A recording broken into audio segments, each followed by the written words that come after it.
주님께서 여러분과 함께 성 요한이 전한 거룩한 복음입니다.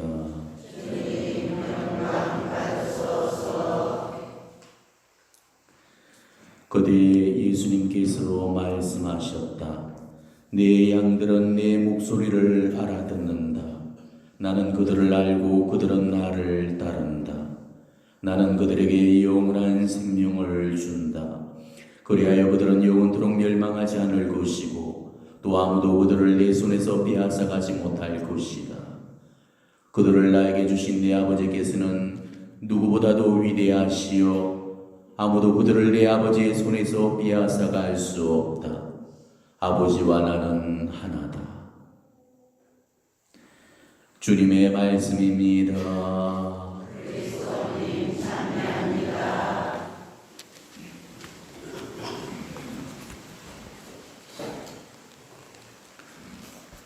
오늘은 부활 제4주일로서 우리 교회가 해마다 이 부활 제4주일을 성소주일로 기념하면서 지내고 있습니다.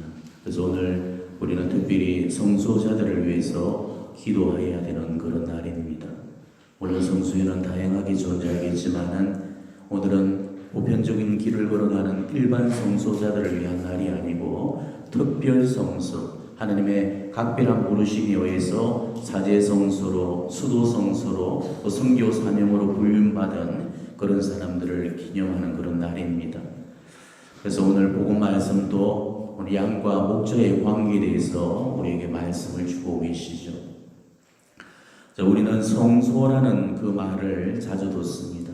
이 성소라는 이 말은 말 그대로 거룩할 성자에 부를 소자, 즉 거룩한 부르심이라는 뜻이죠.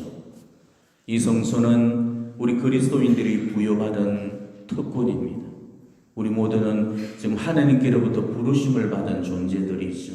바다의 모래알과 같이 하늘의 별과 같이 무수한 이 세상 그 사람들 중에서 하나님께로부터 특별히 불림을 받고 선택된 사람들입니다.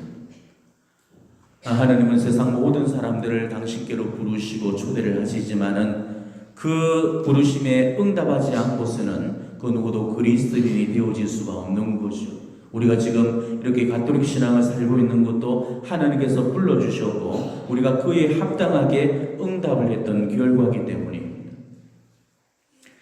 하나님께서 우리를 그리스도인으로 불러주시는 것이 성소라면은 이런 성소들 가운데서 가장 놀랍고 위대한 성소가 바로 사제직의 성소입니다.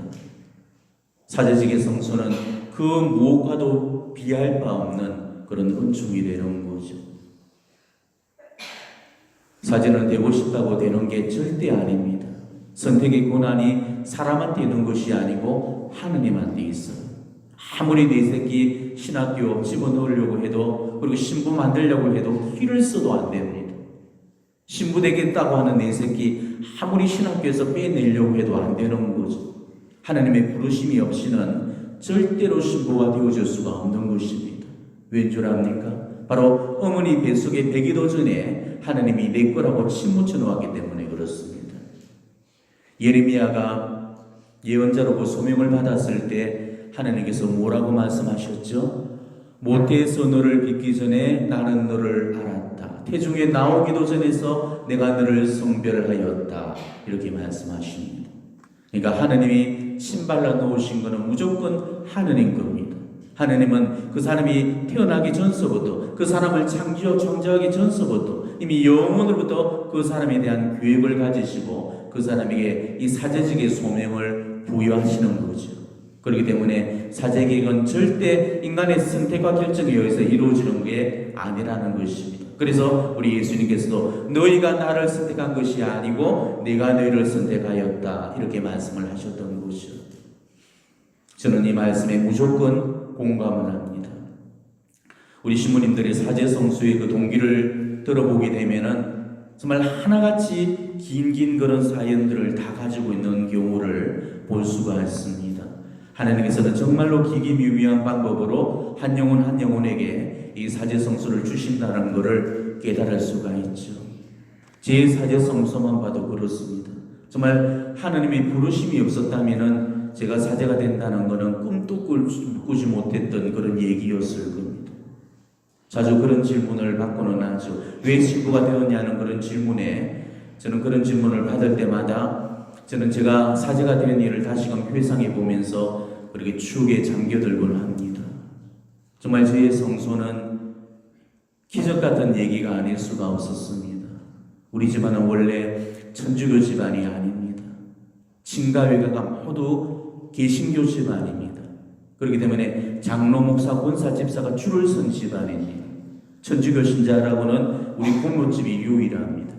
혹시 아시는 분들은 계시겠지만은 우리 부산 의료원장이신 노영찬 신부가 제 육촌 형님이십니다. 그 외에는 전부가 천주교하고는 인연도 하나 없이 완전히 개신교판이에요. 제가 신부가 안 됐다면은 아마 지금쯤 목사가 되어 있을 겁니다. 친척들은 저들은 목사가 더 잘 어울렸을 거라면서 말로 사람을 녹이는 재주가 있기 때문에 용한 목사가 되었을지도 모른다고 그렇게 얘기를 하고 있습니다. 근데 이상하게도 그런 개신교 집안에 우리 집만 유일하게 불교였죠. 어머니는 교회에 안 다니시고 젊었을 때부터 절에 다니면서 독실한 불자로 사셨습니다. 그러다 보니까 어릴 때부터 엄마한테 붙들려서 늘 절에 끌려다니곤 했죠. 어른들도 그렇게 힘들다는 천배공양을 저는 초등학교 다니기 전서부터 늘 하고 다녔으니까 어느 정도 열심히 했던가를 아실 겁니다. 근데 그 절에 주지스님이 어머니한테 자주 그런 말을 하셨습니다. 이 아이는 날 때부터 부처님께 맞춰진 몸이라서 세상 인연이 없다면서 좀 이렇게 크거든 머리 깎이고 입적을 시키라고 그랬어요. 근데 어머니는 그 스님의 말을 고지것대로 믿었고 크면은 중노릇을 시키려고 그렇게 하셨답니다. 하마터면 저는 중이 될 뻔했죠. 하기야 이제 신부도 서양 중이니까 중이 된 거는 분명히 맞는 거죠. 이런 독실한 불교 집안에서 하나님의 섭리가 놀라운 방법으로 이루어졌습니다.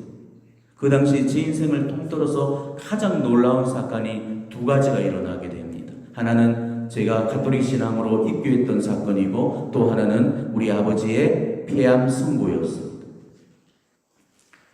고등학교 1학년 때 한 여자애를 좋아하게 되었습니다. 말 그대로 첫사랑이었죠. 그리고 그 아이를 따라 처음으로 성당이라는 곳에 저는 발을 들여놓게 되었습니다. 결국은 그 아이의 환심을 얻기 위해서 이 철모르고 세례를 받았는데 그 세례가 제 인생을 이렇게까지 바꿔놓을 줄은 꿈에도 몰랐죠. 결국 그 아이는 시집을 갔고 저는 사제가 되었습니다. 그 아이를 신부로 삼으려다가 도리어 하느님한테 붙들려서 제가 신부가 되고 말았죠. 물론 생각을 할수록 웃음을 자아내는 동화 같은 얘기겠지만은 정말 그 속에는 하나님의 놀라운 섭리가 숨겨져 있습니다. 이 세상은 우연을 믿지만은 세상의 우연은 절대 존재하지 않습니다. 우연으로 여기는 그런 일들로 사실은 필연 속에서 이루어지는 그런 일이죠. 우연스럽게 만났던 아이, 우연찮게 발을 들여놓았던 성당, 우연히 받았던 세례, 이 모두가 우연처럼 보이겠지만은 사실은 모두 필연의 일들이었습니다. 바로 하나님께서는 그 아이를 통해서 저를 부르셨고 결국 당신의 사제로 이끌어 주셨던 겁니다. 우리 하나님의 기묘한 이끄심은 여기서 끝나지 않았습니다. 하나님은 제 삶에 더 큰 역사를 준비하고 계셨습니다. 그렇게 세례를 받고 저만 열심히 신앙생활을 하고 있었습니다. 성당에서는 고등부 학생회장을 맡아서 열심히 활동도 했죠. 그 당시도 우리 어머니는 독실한 그런 불자였기 때문에 늘 절에 다니고 계셨고 아버지는 여전히 무신론자로 종교에는 별반 관심 없이 살고 계셨습니다. 아버지는 맨주먹 하나로 자수성가를 이루셨던 분이셨습니다. 그리고 그 당시에 사업이 엄청나게 성공을 거둔 상태였죠. 국제상사의 그 양정무 회장이 저의 일가 친척이었기 때문에 하층계를 거머쥐고 자지우지를 할 만큼 막강한 부와 권력을 거머쥐고 있었습니다. 집도 아주 큰 집을 소유하고 있었고 잘 산다는 그런 소리도 듣고 있었죠. 그렇게 가정사가 모두 순탄하고 순조로웠습니다. 그렇지만 그렇게 살만하던 그 찰나에 이제 가정에 우환이 덮쳤습니다. 어느 날 아버지가 마른 기침이 심해서 병원에 다녀오셨는데 난데없이 폐암 말기라면서 이 3개월 시한부 승부를 받고 오셨던 겁니다. 그날의 아버지 말씀이 지금도 저는 생생히 들려오는 것 같습니다. 오늘 아버지가 병원에 가니까 의사 선생님이 폐암이라고 하더구나. 앞으로 3개월밖에 못 산다고 그런다. 그러니 아버지 없더라도 너희 엄마 잘 모시고 너희 남매들 싸우지 말고 위에게 잘 지내거라. 아버지가 마지막으로 당부하는 부탁이다. 그러면서 말씀을 잊지를 못하는 거였습니다. 정천벽력과도 같은 충격적인 소식에 머릿속이 온통 하얘졌습니다. 뭘 해야 될지도 모르겠고 정말 자식으로서 해줄 곳이라고는 아무것도 없었죠. 울고 앉은 어머니를 붙들고 울기에는 이미 덩치가 너무 커버렸습니다. 그 순간 저는 바깥을 향해서 무작정 뛰쳐나갔습니다. 부모님 앞에 눈물을 보이고 싶지가 않아서였습니다. 그렇게 하염없이 울다 지쳐서 도착한 곳은 바로 성당이었습니다. 저는 이 제단 앞으로 나가서 처음으로 무릎을 꿇어봤습니다. 기도라고는 전혀 몰랐을 때였습니다. 그래서 아무 기도도 할 줄을 몰랐죠. 단지 지금 필요해야 될 게 뭔지 정도만 알고 있었습니다. 오로지 아버지를 살려겠다는 그 한 가지 소원을 갖고 제단 앞에 몇 시간이고 앉아서 살려달라는 그 말씀만 수천 번을 드렸죠. 수업을 마치고 매일 성당에 들러서 울면서 기도하는 게 일과가 되어버렸습니다. 오로지 아버지를 살리는 것만이 제 유일한 기도의 제목이었습니다. 근데 어느 날 기도 중에 어이없게도 이런 기도가 나오고 말았습니다. 주님, 제 아버지만 낫게 해주신다면 저를 당신께 바치겠습니다. 근데 저는 자신을 바친다는 말의 뜻도 모르면서 그것이 그런 약속을 해버리고 말았던 거죠. 그 당시에 저는 신학교라는 곳이 있는데도 몰랐습니다. 신부님은 원래부터 성당에 계신 분인 줄 알았어요. 제가 왜 그날 그런 약속을 해버리는지 제 입으로 해놓고서도 지금도 저는 그 까닭을 이해하지를 못합니다. 그러다가 마침내 올 것이 왔죠. 어느 날인가 아버지는 극심한 고통에 시달리고 있었습니다. 시한부 기간도 거의 다 끝나갈 그런 무렵이었기 때문에 가족들은 아버지께서 임종하실 거라고 생각을 하고 있었죠. 근데 밤 동안 아버지 곁에 임종을 지켰지만은 아버지는 통증만 내내 호소할 뿐 임종을 맞지를 않았습니다. 통증은 아침에서야 겨우 잦아들었는데 신기하게도 그 통증이 어느 순간에 멎어버렸죠. 아버지는 더 이상 고통을 호소하지를 않으셨습니다. 그리고 한결 가벼워진 그 몸 상태로 그날 아버지는 병원을 찾았죠. 근데 병원에서는 난리가 났습니다. 멎어 있어야 될 그 폐가 왕성하게 움직이고 있었고 암세포의 흔적이라고는 찾아볼 수가 없었습니다. 깨끗한 아기 폐와 같이 일반 사람보다도 더 건강한 폐로 변해 있었던 거죠. 의료진들이 무슨 치료를 했고 뭘 먹었는지를 꼬치꼬치 캐묻는 것이었습니다. 아버지로서는 알 까닭이 없었죠. 어머니도 눈치채지를 못했습니다. 그렇지만은 그 순간 저만큼은 그 비밀스러운 이유를 알고 있었던 것입니다. 바로 하나님께서 제 기도를 들어주셨던 것이죠.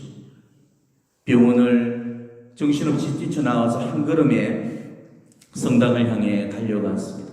정말 눈에서는 주체할 수 없을 만큼 눈물이 뺨을 타고 흘러내렸습니다. 제가 처음으로 흘려본 감사의 눈물이었습니다. 그리고 성당에서 대성통곡이 이어졌습니다. 제단 앞에 무릎을 꿇고 웅웅거리면서 하나님 감사합니다를 수백 수천 번을 되뇌었습니다. 주님은 그렇게 저와 제 가정에 너무나도 놀라운 그런 기적을 베풀어 주셨고 그렇게 저를 이끌어 주셨죠. 주님께서 저에게 그토록 큰 은혜를 주신 데는 다 그 뜻이 있었습니다. 하나님은 저를 사제로 부르시기 위해서 그처럼 놀라운 방법을 사용하셨던 것입니다. 그날 저는 다시 하나님께 결심을 드렸습니다. 이번에는 더 황당한 공헌을 드렸죠. 식구들을 모두 하나님 앞으로 데려오겠노라고 그렇게 약초를 드렸습니다. 그리고 얼마 후에 이 본당 수녀님의 도움으로 우리 가족들 모두를 영세 입교시켰습니다. 종교에 냉담했던 아버지조차 쉽게 받아들이셨고 엄마는 개종을 하셨지만은 누구보다도 더 열심히 잘 믿어주셨습니다. 그리고 누나도 동생도 신앙을 받아들이는데 전혀 거부감이나 갈등이 없었습니다. 이렇게 식구들을 하나님으로 앞으로 데려가겠다는 약속이 지켜졌을 때 이번에는 자신을 공헌하겠다는 그 약속대로 제가 신학교에 입학을 하게 되었고 그렇게 제 성수의 길이 시작이 되었죠. 그렇지만은 이 사제직의 길은 순탄치가 않았습니다. 저 신학생 시절 내도록 굉장히 힘들게 보내야만 했죠. 건강도 안 좋았고 반대도 무척 심했습니다. 몸이 얼마나 안 좋았으면은 제 신학교 별명이 움직이는 종합병원이라는 그런 별명을 가지고 있을 정도입니다. 지금도 선배 후배 신부님들한테 만나기만 하면 받는 인사말이 요즘 몸이 어떠냐는 그 말이에요. 이렇게 몸 안 좋은 것만도 쓰럽고 힘든데 힘이 되어줄 그 아버지마저 오히려 제 얘기를 막았으니 아마 그 서러움은 말로 다 할 수 없었습니다. 전부터 아버지는 이 사제성수에 반대가 심했습니다. 지난 신학교 간다고 할 때 못마땅하게 여겼죠. 어르기도 하시고 달래기도 하시고 협박과 노임을 써가면서 그렇게 설득도 했지만은 도무지 제 의지를 꺾어놓지를 못했습니다. 아버지는 그런 저를 이해하지를 못했습니다. 왜 멀쩡한 사내 자식이 고자로 살려고 하는지를 도시당치 이해하지를 못하시는 거였습니다. 어느 날 아버지는 저를 수상 앞으로 불렀습니다. 그날 수상 앞에서 저는 아버지한테 첫 수를 배웠죠. 아버지는 괴로워하셨고 저는 입만 다물고 있었습니다. 아버지의 눈물을 처음 본 것도 바로 그날이었습니다. 아버지는 슬퍼하시면서 말씀하시죠. 네가 뭐가 부족해서 고자가 되려고 하느냐. 공부도 하고 싶으면 유학을 보내줄 거고 아버지 사업처 물려받고 싶으면 그렇게 해줄 건데 네가 원하는 대로 다 가질 수 있는데 왜 굳이 그 길을 가려고 하느냐. 그러나 결국 그날 아버지는 아들한테 지고 말았죠. 저는 침묵으로 대꾸를 했고 아버지의 말씀을 애써 외면하고 말았습니다. 결국 이 아버지의 슬픔은 노염으로 바뀌셨고 내 자식이 아니라면서 집 밖으로 쫓아내고 버렸습니다. 그리고 집 밖으로 쫓겨나서 길바닥에 앉아서 얼마를 울었는지 모릅니다. 얼마나 서럽고 원망스럽던지 저도 모르게 눈에서 눈물이 주르르 흘러내렸죠. 제가 무엇 때문에 신학교에 왔는지 내가 누구 때문에 지금 이 길을 가고 있는지 그런 제 마음도 몰라주는 그런 아버지가 그렇게 야속하고 원망스럽기까지 했습니다. 그날 이후로 아버지는 저를 자식으로 받아들여 주지를 않았습니다. 신학교 학기가 끝나고 이 광주에서 부산으로 방학해서 내려와도 저는 들어갈 집이 없었습니다. 친구 집에서 자고 성당에서 자고 그러면서 그 어려운 시간들을 견뎌나가야만 했죠. 근데 지금 또 마음이 아픈 거는 아버지한테 이 사제의 길을 걸을 수밖에 없는 그 사정을 밝힐 수 없었다는 점이었습니다. 하느님과의 약속이었기 때문에 차마 아버지께는 말씀을 드리지를 못했던 것이죠. 하지만 항상 마음속으로는 그런 생각을 하고 있었습니다. 서품을 받게 되는 날이 오면은 제일 먼저 아버지한테 달려가서 바로 그 비밀 쓰는 사인을 밝힐 거라고 입술을 깨물면서 그렇게 다짐을 했죠. 그렇지만 아버지는 끝내 아들의 작은 완성을 보지 못한 채로 세상을 떠셨습니다. 그게 지금도 저한테 제일 큰 한이 되고 있어요. 서품을 받던 날 서품 제의를 곱게 차려입고 아버지 무덤 앞에 서서 아들의 모습을 보여드렸죠. 아버지, 당신 아들이 왔습니다. 당신이 그렇게 반대하셨는데도 고심을 고집을 부렸던 그 까닭을 이제는 아실 겁니다. 바로 이 옷 때문이었습니다. 그러면서 아버지 무덤 앞에 또 얼마를 울었는지 모릅니다. 이제 아버지는 천국에서 그런 저를 아마 이해해 주실 거라고 믿고 있습니다. 어쩌면 제 선택의 옳았음을 인정해 주실 거고 아들의 이 모습을 대견히 여기실 겁니다. 이게 제 성소 얘기의 전말입니다. 너무너무 힘들게 그 사제직을 준비했었고 너무나도 어렵게 사제가 되었습니다. 그리고 너무너무 힘들게만 20여년 사제 삶을 살아왔습니다. 어려웠던 제 사제직의 그 삶의 이야기를 오늘 이 자리에서 다 풀어놓을 수는 없을 겁니다. 앞으로 강론을 통해서 조금씩 풀어내도록 하겠습니다.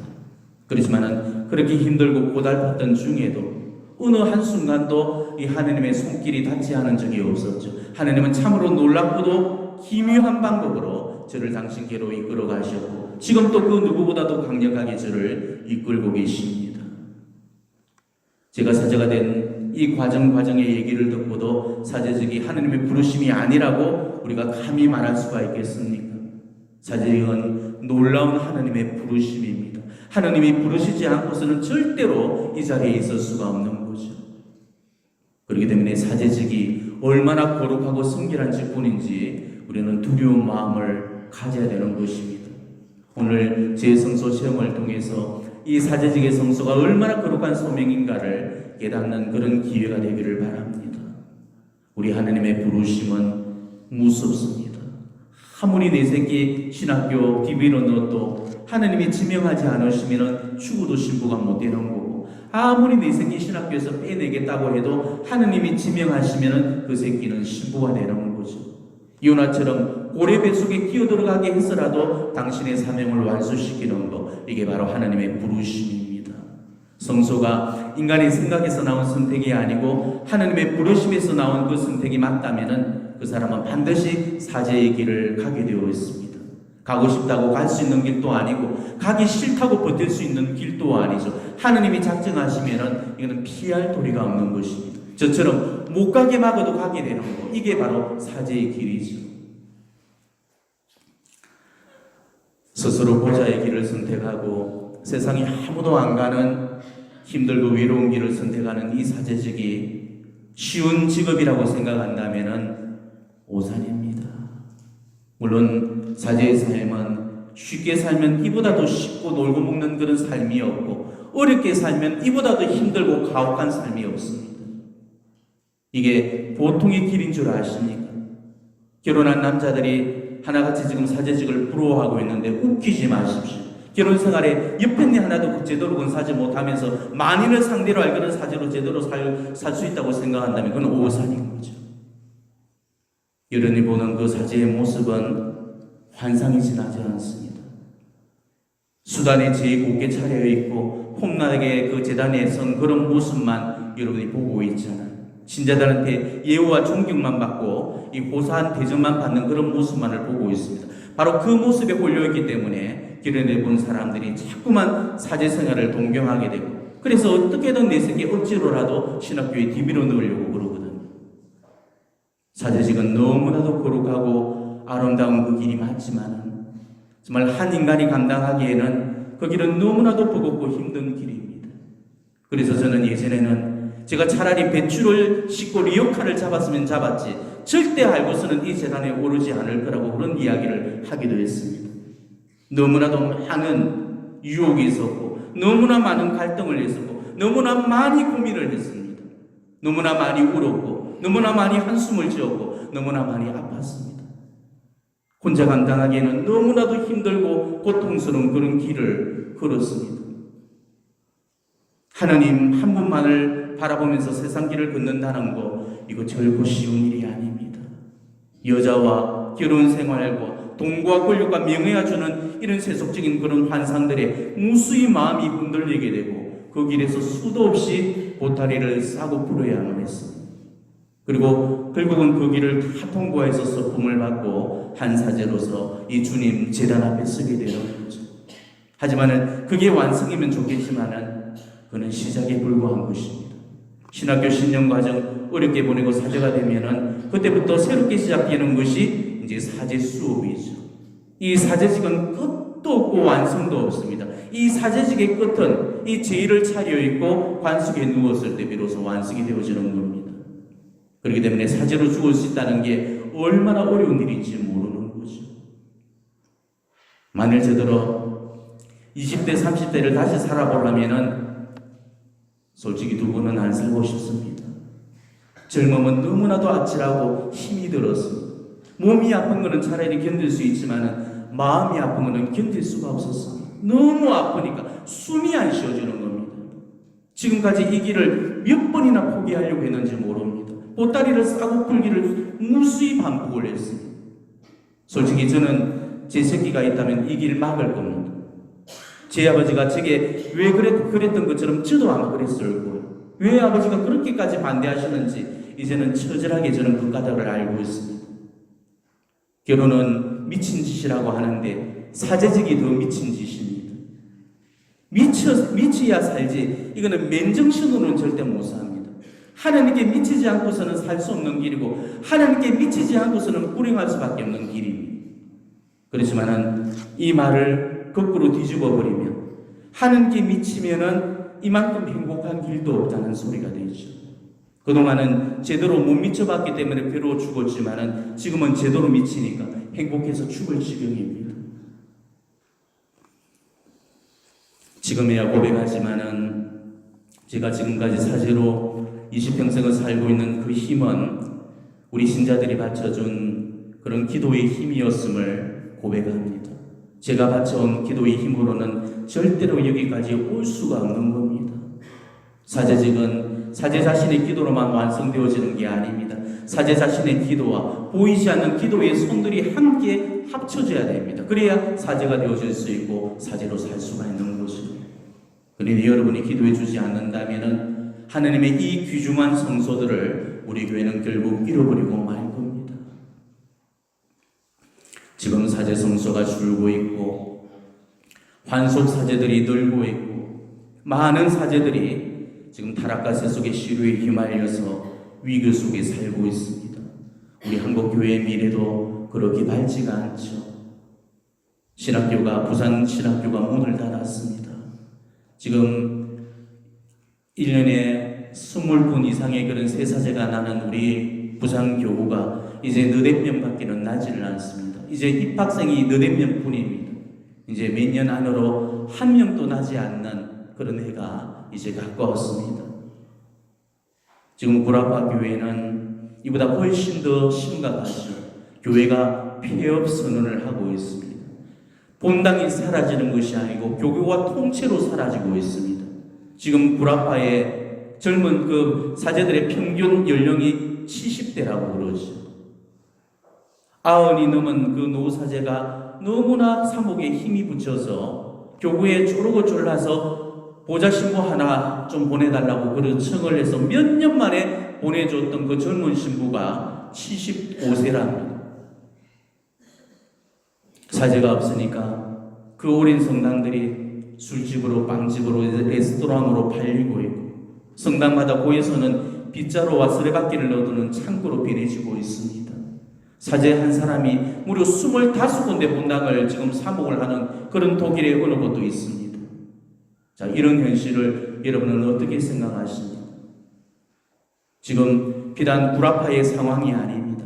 앞으로 미국에 가까운 장래에 바로 우리 한국 교회도 닥칠 그런 상황이죠. 우리 한국 교회도 지금 고령화되었고 젊은이들이 다 교회를 떠나버렸습니다. 이제 어느 성당 갈 것 없이 나이 많은 그런 어르신들만 지금 자리를 차지하고 있습니다. 이 어르신들이 앞으로 10년, 20년 더 살고 나시면 우리 교회도 지금처럼의 이 추세로라면 우리 교회가 문을 닫아야 될지 모를 지경입니다. 우리 한국 교회도 한 달에 하나씩 성당 하나가 없어지고 있는 추세입니다. 자, 이런 이야기를 들으셨다면 지금 여러분들이 얼마나 많은 기도와 희생을 드려야 할지 아마 기도와 희생의 분량이 대충 나오실 겁니다. 여러분들의 숨은 기도가 사제를 제단에 세웠듯이 또한 여러분들의 그 기도가 사제를 주님의 이 거룩한 제단에 합당한 모습으로 세워주실 겁니다. 사제들이 주님의 거룩한 제단에 정말 합당한 모습으로 설 수 있도록 빌어주셔야 됩니다. 사제들은 바로 여러분의 기도를 통해서 더욱더 성화가 되어져야 되고 더욱더 거룩해져야 됩니다. 사제 한 분이 환속한다면 그 책임은 여러분이 져야 합니다. 사제 한 분이 타락한다면 그 책임도 여러분이 져야 합니다. 하나님은 사제에게 신자들을 맡겨놓았듯이 신자들한테 사제를 맡겨놓으신 겁니다. 신자가 망가지는 그 책임을 결국은 사제가 져야 되듯이 사제가 망가진 그 책임을 결국 신자에게 물으실 겁니다. 너무나도 존귀한 사제직입니다. 사제가 없으면 더 이상 이 성체 성사를 진행시킬 수가 없습니다. 이 세상에 하나님을 모셔오고 우리를 하나님과 화해시키는 것이 오로지 이 사제의 손을 통해서만 가능한 일인데 사제가 없다면 구원의 가장 효과적인 이 수단인 성사를 더 이상 집전할 수가 없는 것입니다. 우리는 이 포도밭에 더 많은 일꾼들을 보내주십사고 기도드려야 됩니다. 추수할 것들은 너무너무 많은데 일꾼이 너무 적다는 이 주님의 탄식이 어쩌면 우리 시대를 향한 고반일지도 모릅니다. 하느님께서 당신의 포도밭을 포기하지 않으시기를, 하느님께서 당신의 포도밭을 지켜주시기를 간절히 탄원드리면서 이 사제 성소가 늘어날 수 있도록 더 많은 사제들을 보내주십사고 오늘 특별한 지향을 갖고 오늘 미사 봉헌해 주시기를 바랍니다. 아멘.